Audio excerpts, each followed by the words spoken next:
So, microdosing. So, ano tong microdosing o microdosage?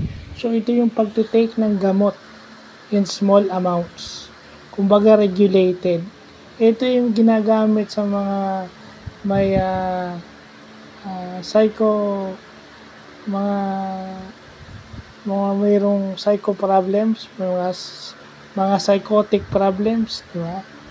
Kasi minsan yung medicine nila is small amounts lang, hindi kailangan sobra.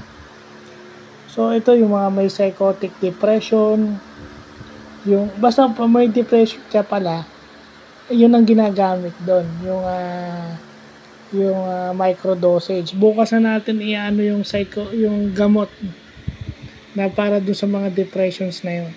So ibig sabihin nun yung microdosing or microdosage is taking medication in small amounts. So, meron palang ganun sa medicine, ano?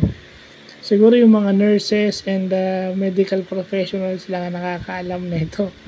So, mabuti na rin nalaman natin, di ba? Kasi kung malala yung cerebral palsy ko, malamang meron din akong ganito. Ay, yung sa pinagpapasalamat ko, wala akong ganun. So, yun lang po.